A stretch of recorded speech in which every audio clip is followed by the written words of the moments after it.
So you want to learn about AI. Let's break down all the stuff you probably missed in the world of AI this week. So I just used a new tool to create the video that you're watching entirely with AI. And I think it's the most exciting story of all time. But let's face it, with all the new updates coming out and all the new tools available, keeping up with everything has become a bit of a madness. So if you're someone who's feeling overwhelmed by it all, then you're in the right place. For context, I was someone with minimal experience when it came to AI back in early 2023. Yes, I did go university and study a few AI modules, but over the past couple of years, my focus has been within marketing, having served 100+ clients within that domain. However, since ChatGPT came onto the market, I've become AI obsessed. Prompt engineering, AI agents, AI chatbots, AI automations. If it had AI within the name, then I was like a fly on, well, I think you know the rest. Now, I'm sure you've been here. You jump on X, you jump on YouTube, and you see the new latest AI tool available. You see a new update that's going to change the game within a certain industry. And then your brain goes into overdrive. You say to yourself, how can I learn this? How can I keep up with this new information? Or is it even worth pursuing? And that is why I'm creating this video, to give you my personal 4-step approach to learning AI, staying informed, avoiding overwhelm, and avoiding that dreaded feeling we all have, FOMO. So saying all that, what am I going to be covering? I'm going to be covering Learning 101 for AI. So how can you learn these AI concepts as quickly as possible? The second area I'm going to be covering is Productivity 101 for AI. That's all about getting started into learning one of these concepts and then continuing on when it comes to learning one of these concepts. Then I'm going to move on to how to build an AI knowledge bank. This is going to save your sanity if you feel like there's just a ton of information you want to consume. And then I'm going to move on to gaining AI clarity. Now, if you're someone who's been dabbling in different areas, this is going to be tremendously helpful for you because it's going to allow you to gain, as I mentioned, clarity and just give you that focus that we all need when we're learning a new topic or concept. So let's start with an area that very few talk about: learning how to learn. It's crazy to think that most of us never really spend any time actually learning how to learn effectively. We take what we learned in school and continue those methods into our adult lives. For example, you may think highlighting a textbook is a good way to learn because you did that in school, right? Wrong. Why is that? It's because highlighting is a passive form of learning. It doesn't involve any active engagement when it comes to understanding concepts. But enough of the jargon, enough of the theory. How does this relate to AI? Let's say you want to learn how to build an AI chatbot in Voiceflow and you want to take down some notes. It is far better for you to write down and then recall by looking away what an utterance or an intent is in Voiceflow, than actually highlighting what an utterance or an intent is in Voiceflow. An absolutely mandatory course that you should be taking if you struggle to internalize new ideas is Learning How to Learn by Barbara Oakley. Do yourself a favor, bookmark this free course and then spend a bit of time each evening for about 2 to 3 weeks doing this course. Your future self will thank you. But here are the 3 main strategies I found useful when I did the course when it comes to learning AI concepts. The first one is using active recall when learning these AI concepts. So how can you do this? Well, you have 3 options. The first one is all about recalling via looking away. So let's just say you've watched a tutorial on how to build a lead gen chatbot. Now look away. Do you remember the process of connecting your CRM to that chatbot? The second way to use recall is via mini tests. So you've watched a few tutorials now, you've done the equivalent of a Netflix binge, and you think you know how to build AI chatbots. But how do you actually know if you know how to build AI chatbots? Well, one way to find out is by testing yourself. So you really just have to do 2 things. You have to choose your use case, for example, a customer service bot for an e-commerce brand, and then you want to create the bot, you want to make mistakes, you want to correct those mistakes, and you want to create a fully functional bot. And the third way to use recall is to recall the information when you're outside your normal working environment. Are you out for a run? Are you out in the garden? Are you just eating your lunch? Take 2 to 3 minutes to visualize how you would build the flows in your AI chatbot. This helps cement the ideas independent of your normal cues, aka like being on your laptop. The second strategy is learn, apply, learn, apply, learn, apply, which is effectively avoiding tutorial hell. Now, a lot of us out there watch one tutorial and then another and then another, and we spend the whole day feeling like we've made progress when in actuality all we've done is watched a few YouTube videos. Now, the way to avoid that is to learn the minimum you need to know, for instance, to build an AI chatbot, and get scrappy. Start building, start failing, start getting stuck, and once you're stuck, that's when you move on to another tutorial. Doing this helps your brain connect different areas, and it is much better than constantly rewatching tutorials for hours on end. And the third strategy is space repetition to cement these ideas into your long-term memory. So effectively, go over the material you want to learn, but over a period of days. Now, I know a lot of us love a binge session, but this isn't Netflix. So for instance, if you're watching a 3-hour bubble crash course, it is far better to watch that course spaced over several days to allow you to implement, review the ideas, to even rewind sections so you can cement those ideas, then doing a 3 to 4 hour marathon. Now, if you're going to take one thing from this Learning 101 section when it comes to AI, make it this. Let's say you watch a mega 3-hour tutorial on AI chatbots. That information is now in your short-term memory. You have not learned how to build AI chatbots. What you have done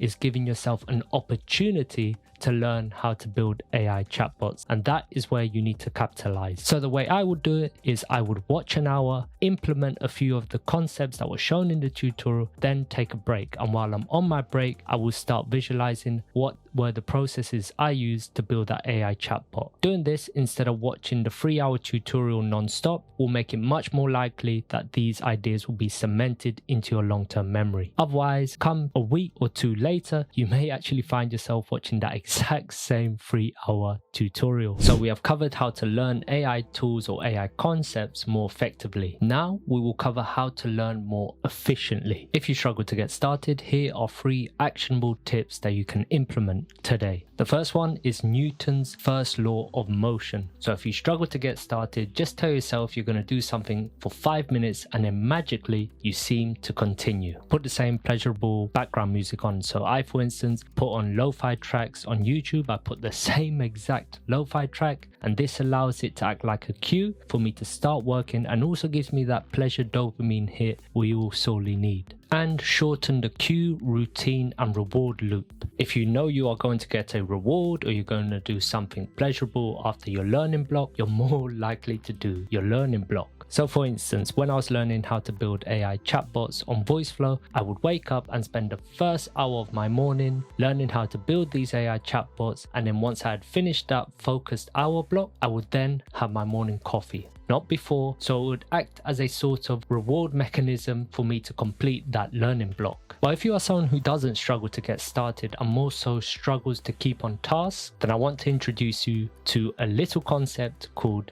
deep work. Focus is our biggest weapon, and deep work blocks are the best way to harness that focus to learn new skills quickly. So what is deep work? It's a state of focus, undistracted concentration on a cognitively demanding task like learning an AI tool. Research shows though that most people only really have 4 hours of deep work within them, and the rest of the day is essentially shallow work. Effectively, you could say that most of us really only have 4 hours of pure focused work, so we need to know how to use them wisely. Currently, what I try to do is I try to utilize one of these deep working blocks for a learning block throughout the day, so I can keep up to date with the news, any updates in tools I use, and then the rest towards my work day. But if you're someone who wants a simple structure, then what you could do is have 2 2-hour work blocks, 2 in the morning and 2 after lunch. If you do this, then you're most likely to do more work than someone does in a typical 8-hour workday. Now, this all sounds great, but how can you actually implement deep work into learning AI? The first thing you need to do is you need to divorce your phone. Put your phone on Do Not Disturb and make sure it's at least an arm's length away, because trust me, subconsciously, you're going to be reaching out for that phone. And if you end up picking it up, then you've effectively lost 20 minutes. Research shows that if you get distracted once you're in a state of flow, it can take you upwards of 20 minutes to get back into a state of flow. And secondly, pick a schedule and stick to it. Can you fit a 1-hour deep work block in the morning before you go to work, or in the evening after you come back from work, to learn about AI agents, AI chatbots, or any other area you want to learn within AI. So effectively, pick a time, put it in your calendar, play some pleasant background music, and then get to work. Now, if you're someone who wants to fully embrace the deep work life and you want to do more in 4 hours than someone does in 4 days of shallow work, then I would highly suggest you read the book Deep Work by the computer scientist Carl Newport. We have talked about how you can effectively and efficiently learn about AI, but how do you keep up with all the constant updates within the AI space? Now, if you're watching this video, you are probably fully aware that there's a ton of information out there about AI, and initially what saved my sanity was building a knowledge bank. What is a knowledge bank? It's a collection of people and resources to keep you updated within a particular topic.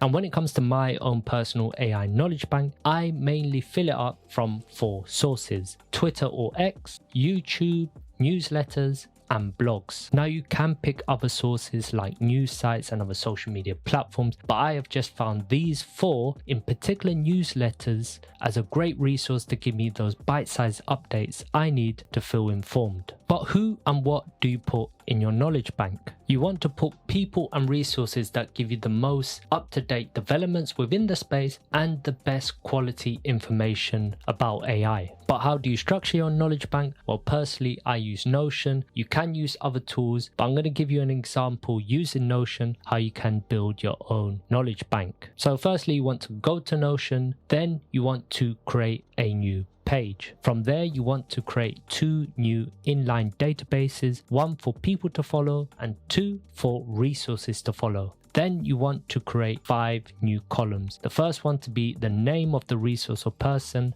the second to be the actual link, the third to be the platform you found this resource or person, the fourth is the areas of interest, so that could be AI news, AI startups, AI automation, and then you want to have a current top 3 column. Once you've created the 5 columns within the 2 inline databases, you want to add another view called current top 3, and then add a filter that incorporates the current top 3 column. The reason I try to incorporate a current top 3 list is to avoid information overload. And especially with newsletters, you can find yourself signing up to 5, 10, 15 and ultimately never reading 80% of them. So what you want to do is you want to have a top 3 list, and if needed, rotate that list over time. Right, so you now know how to learn AI effectively and efficiently, and you now know how to create appropriate resources within the AI space. But there's still that burning question of how can you avoid overwhelm? And as a budding AI enthusiast, the best thing you can do is gain clarity on what exactly you want to do with AI. But how do you do this? By asking yourself 2 specific questions. The first one is, why am I learning AI? Is it to upskill or change careers, or is it maybe to start an AI business or startup? And then once you are clear on why you are learning AI, you then want to ask yourself, what area should I go down and pick one? So for instance, let's say that we want to go down the business route of AI. That's where you have to pick whether you want to go down the AI startup or maybe AI agency route, or even just AI freelancing with a particular AI tool. Then once you know that area, you want to stick at it for 90 days. Why 90 days? Because you want to apply the 20 to 90 rule. It takes 21 days to make a habit and 90 days to make a permanent lifestyle change. Don't get me wrong, we all suffer from shiny object syndrome, but if you can pick just one area within this AI space, stick at it for 90 days, then you will gain much more clarity and avoid overwhelm. And as a side effect, it will actually be a great springboard into other areas within the AI space. And that is how you go from feeling AI overwhelmed to actually building a solid AI knowledge base within a particular market that you can expand on after those initial 90 days that you focused within a particular area. Now, I do want to make a clear distinction here, as currently there are 2 routes you can go down as a budding AI enthusiast. You can go down the learning no-code or low-code route, or you can learn the more technical side of AI. And the way I see it is get into AI via no-code and stay in AI via code. But before you do that, you need to ask yourself a very important question. Do you actually want to be a coder? Do you want to get in the more technical side of AI? And if not, that is totally fine, because there will still be an abundance of possibilities you can go down as a no-code AI enthusiast. For example, if you take a look look at my previous video regarding Voiceflow 101, there I show you how you can get started into building your own AI chatbots utilizing the no-code tool of Voiceflow. But if you do want to go deep into AI and potentially make this into a career in the years to come, I would suggest utilizing these learning and productivity strategies into gaining a base understanding of the more technical side of AI. For example, Python scripting, large language models like LangChain, and ML concepts. Also, one big benefit of having a bit more technical knowledge than the typical person is you'll be able to see much more of what is possible and what is not possible with your AI no-code tool stack. For example, are you someone who's interested in AI automation? Having a bit of technical knowledge will allow you to better grasp concepts like API calls and webhooks. Are you interested in AI chatbots? Having a bit of technical knowledge will allow you to build more complex chatbot solutions. And if you're someone who just wants to consult businesses on how they can utilize AI tools, you'll be able to suggest more complex tools because you actually know what's happening with those tools. Overall, whatever path you decide to go down, whether that be no code or code, if you're able to learn effectively, stay focused, create appropriate resources, and stick to one AI area, at least initially, then you will be surprised with what you can achieve within this space.